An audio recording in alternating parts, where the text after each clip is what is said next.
الحمد لله رب العالمين وبه نستعين وأشهد أن لا إله إلا الله وحده لا شريك له وأشهد أن محمدا عبده ورسوله صلى الله عليه وعلى آله وصحبه وسلم تسليما كثيرا.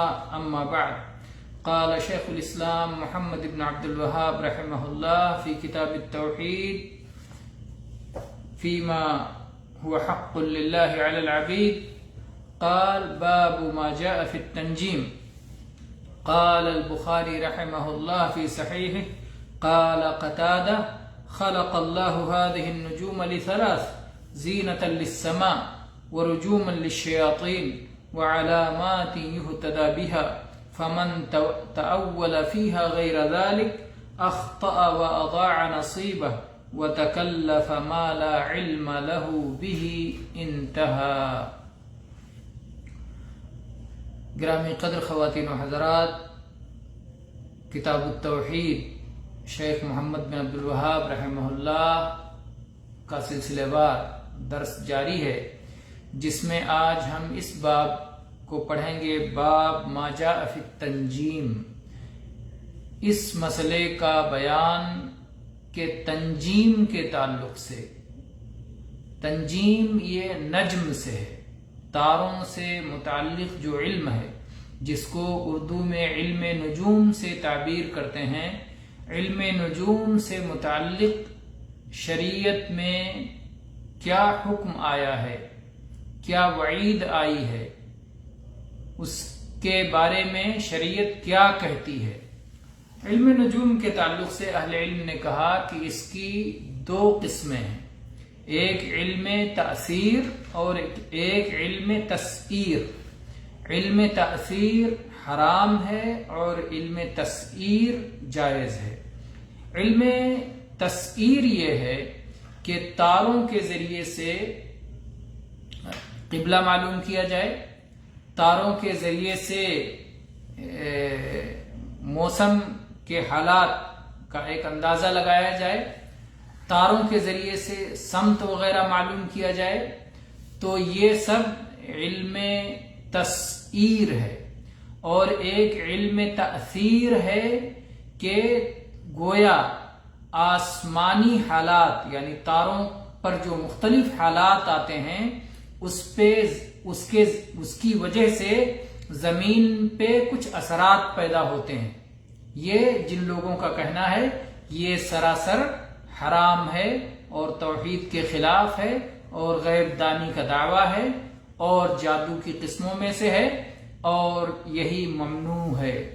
علم تأثیر، علم نجوم کی اگر کوئی تاثیر سے بحث کرے، اس کے اثرات پر، تو امام بخاری رحمہ اللہ نے اپنی جامع صحیح میں قتادہ رحمہ اللہ سے تعلیقاً نقل کیا ہے: خلق اللہ هذه النجوم لثلاث. اللہ تعالیٰ نے تاروں کو 3 مقصد کی خاطر پیدا کیا ہے، اور قرآن پاک میں ان مقاصد کو بہت واضح الفاظ میں بیان کیا ہے. چنانچہ اللہ تعالیٰ نے پہلی چیز کہا، امام قتادہ نے پہلی بات بتائی: زینۃ للسماء. یہ تارے آسمان کی زینت ہیں، آسمان کے لیے حسن و جمال کا سبب ہیں، آسمان کی سجاوٹ کا باعث ہیں. یہ پہلا مقصد ہے تاروں کا.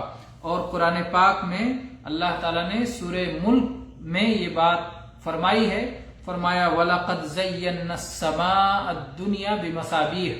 ہم نے آسمان دنیا کو چراغوں سے سجایا ہے. مصباح کی جمع ہے مصابیح. اللہ تعالیٰ نے تاروں کو مصباح سے تعبیر کیا، چراغ بنایا، روشنی کا ذریعہ بنایا، روشن سجاوٹ، تاروں کو روشنی سے سجایا، تاروں کے ذریعے آسمان کو روشنی سے سجایا، اسے حسین بنایا. تاروں کو جڑ کے، جیسے موتی جڑے ہوئے ہوں ویسے آسمان میں تارے جڑے ہوئے ہیں، اور وہ اس کے حسن اور اس کی خوبصورتی کا باعث ہیں. تو یہ پہلا سبب ہے. دوسرا سبب بتایا کہ دوسرا مقصد جس کی وجہ سے اللہ نے ان تاروں کو پیدا فرمایا ہے، وہ رجوما للشیاطین. شیطان کو مارنے کے لیے۔ قرآن پاک میں اللہ تعالیٰ نے اس کو بھی واضح لفظوں میں بیان کیا، سورہ ملک ہی میں وَجَعَلْنَاهَا رُجُومًا لِلشَّيَاطِينِ، ہم نے ان تاروں کو شیطانوں کو مار بھگانے کے لیے بنایا ہے۔ جب شیطان آسمان کی خبریں چوری کرنے کے لیے جاتے ہیں تو یہ تارے ٹوٹتے ہیں، انہیں مارتے ہیں اور انہیں مار کے ختم کر دیتے ہیں تاکہ وہ اس خبر کو، آسمان کی خبروں کو نہ جان سکیں۔ اور شہاب ثاقب کا جیسے کہ ذکر ہے دوسرے مقام پر۔ تو بہرحال پہلا مقصد یہ آسمان کی زینت ہے، دوسرا مقصد یہ شیطان کو مار بھگانے کے لیے ہے، اور تیسرا مقصد وعلامات یہتدی بہا، یہ علامتیں ہیں، یہ نشانیاں ہیں، ان کے ذریعے سے راستوں کا علم ہوتا ہے، ان کے ذریعے راستے جانے جاتے ہیں، کون سے شمال کدھر ہے، جنوب کدھر ہے، مشرق کدھر ہے، مغرب کدھر ہے۔ جو لوگ تاروں کے بارے میں علم رکھتے ہیں تو تارا دیکھ کر کے اندھیری رات میں بتا دیتے ہیں کہ یہ تارا یہ جدھر چمک رہا ہے یہ شمال، اور یہ تارا جدھر چمک رہا ہے فلاں تارا یہ جنوب کی طرف ہے، یہ فلاں تارا مشرق کی طرف ہے، فلاں تارا مغرب کی طرف ہے، یا وہ تارے کو دیکھ کر کے سمت کا اندازہ لگا لیا کرتے ہیں۔ قرآن پاک میں اللہ تعالیٰ نے اس کا بیان کیا سورہ انعام میں، وَهُوَ الَّذِي جَعَلَ لَكُمُ النُّجُومَ لِتَهْتَدُوا بِهَا فِي ظُلُمَاتِ الْبَرِّ وَالْبَحْرِ، وہی ذات ہے جس نے تمہارے لیے تارے بنائے تاکہ خشکی اور تری، سمندروں میں اور خشکی میں، ان اندھیروں میں تم راستہ پا جاؤ، سمندر کے اندھیروں میں اور صحرا کے اندھیرے میں، خشکی کے اندھیرے میں تم تاریکیوں میں ان تاروں کو دیکھ کر کے راستہ پا جاؤ، اس لیے اللہ نے یہ تارے بنائے ہیں۔ دوسری آیت میں اللہ تعالیٰ نے فرمایا وَبِالنَّجْمِ هُمْ يَهْتَدُونَ، تاروں کے ذریعے سے لوگ راستے معلوم کرتے ہیں۔ تو بہرحال امام قتادہ نے یہ تین چیزیں بتائیں کہ اللہ تعالیٰ نے تاروں کو ان تین مقاصد کے لیے پیدا کیا ہے، آسمان کی زینت کے لیے، شیطانوں کو مار بھگانے کے لیے، اور علامت کے طور پر جس کے ذریعے سے راستے کا علم ہو۔ فَمَن تَأَوَّلَ فِيهَا غَيْرَ ذَلِكَ اخطأ، جو شخص ان تین کے علاوہ اور کوئی تعویل کرے اور کوئی معنی نکالے اور کوئی مطلب بیان کرے تو وہ غلطی پر ہے۔ وَأَضَاعَ نَصِيبَهُ، اور وہ اپنی عمر کو ضائع کر رہا ہے کیونکہ بے فائدہ چیز میں اپنے آپ کو مشغول کر رہا ہے۔ وَتَكَلَّفَ مَا لَا عِلْمَ لَهُ بِهِ، اور ایک ایسی چیز کا تکلف کر رہا ہے جس کے بارے میں اس کے پاس کوئی یقینی علم موجود نہیں ہے، صرف رجمم بالغیب، اندھیرے میں تکے چلا رہے ہیں، اس طرح کی چیز ہے۔ تو گویا تاروں کے پیدائش کی حکمت کیا ہے، کتاب و سنت سے دلیل لیتے ہوئے امام قتادہ نے بتا دیا کہ اس کے یہ مقاصد ہیں، اور اس کے علاوہ کے لیے اگر کوئی شخص دعویٰ کر رہا ہے تو اس کا دعویٰ باطل ہے۔ اور آپ یہ حدیث پہلے سن چکے ہیں کہ علم نجوم یہ جادو ہی کی ایک شاخ ہے۔ من اقتبس علم نجوم، جو شخص علم نجوم کو سیکھے فقد اقتبس شعبۃ من السحر زاد ما زاد، تو اس نے جادو کی ایک شاخ سیکھ لی، جس قدر وہ اس میں بڑھتا جائے گا اس قدر اپنے جادو کے علم میں بڑھتا جائے گا۔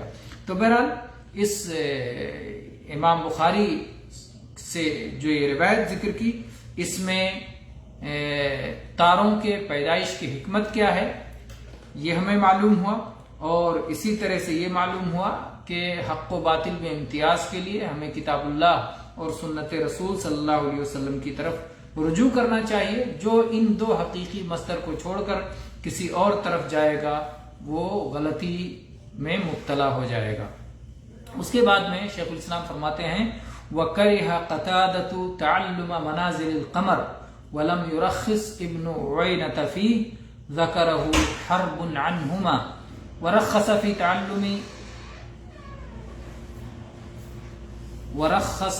فِي تَعَلُّمِ الْمَنَازِلِ أحمد و اسحاق۔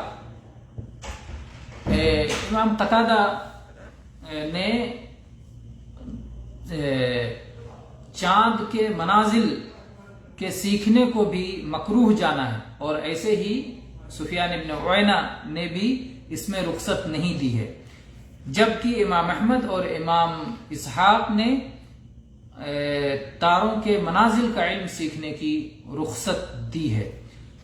تاروں کے منازل کو جاننا، جو 28 منازل علماء نے ذکر کیے ہیں، جو میں نے ابتدا میں ذکر کیا کہ علم التسعیر، یعنی جس کے ذریعے سے تاروں کی کہاں سے کہاں چل کے تارے جاتے ہیں، ان کے منازل کیا ہیں، اور اس کے ذریعے سے علماء یہ صلاح کا وقت کیا ہو رہا ہے، اور آدھی رات کب ہو رہی ہے، اور قبلہ کس سمت میں ہے، اور کون سا موسم کب شروع ہوتا ہے، یہ جو معلوم کرتے ہیں، یہ بے ضرر علم ہے۔ یہ اس میں کوئی جادو نہیں ہے، نہ ہی اس میں کوئی غیب کا دعویٰ ہے، نہ یہ کوئی جو ہے انسانوں کو کے لیے مضر علم ہے، شریعت کی اس میں کوئی خلاف ورزی نہیں ہے۔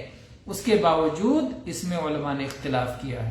تو شیخ الاسلام محمد ابن عبد الوہاب رحمہ اللہ یہ بتانا چاہتے ہیں کہ وہ علم جو بے ضرر علم ہے، اس میں بھی اہل علم نے اختلاف کیا ہے۔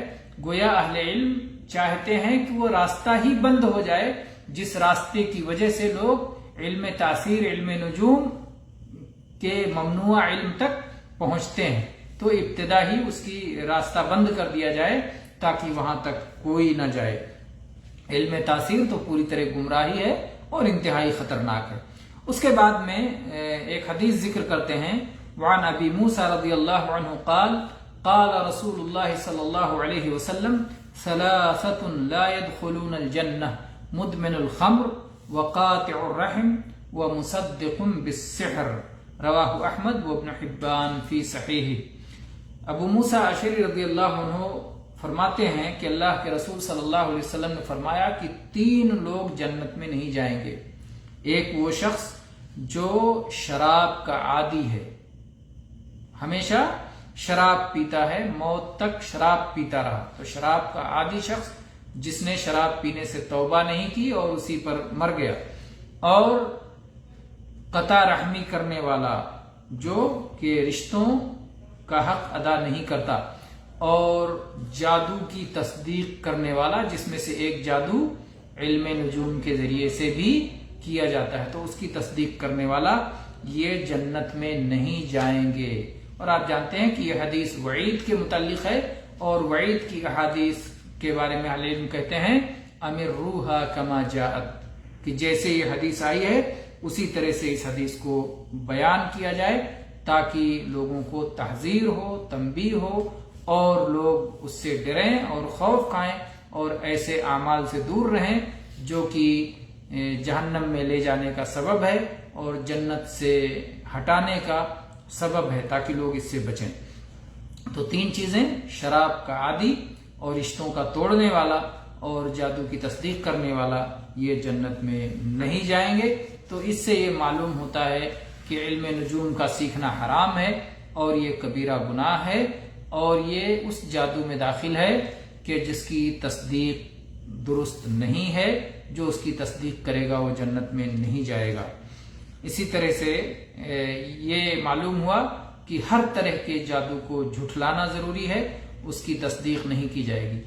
اس کا مطلب یہ ہرگز نہیں ہے کہ جادو کے وجود ہی کو جھٹلا دیا جائے۔ بعض لوگ اس حدیث کا یہ مفہوم بیان کرتے ہیں کہ جادو ہے ہی نہیں، مصدق بالسحر، اگر کوئی شخص سحر کی تصدیق کر دے یعنی جادو کا وجود مان لے تو وہ گمراہ ہو جائے گا، وہ خود گمراہی میں مبتلا ہے۔